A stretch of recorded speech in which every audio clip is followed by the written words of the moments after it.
আমরা এই নিয়ে মাঠেও নামবো।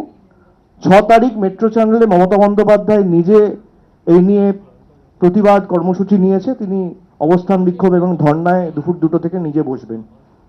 তারপরে পরবর্তী কর্মসূচি তিনি অ্যানাউন্স করবেন।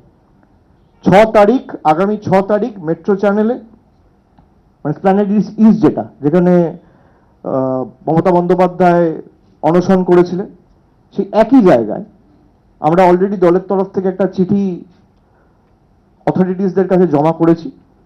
6 তারিখ দুপুর 2টোয় তিনি অবস্থান বিক্ষোভে বসবেন এবং সেখানে দলের সর্বস্তরের প্রতিনিধি, দূরে যারা রয়েছে আমি সবাইকে আসার জন্য অনুরোধ করব না, তার কারণ এসআইআর চলছে, এখন এই আগামী 10-15 দিনও খুব গুরুত্বপূর্ণ।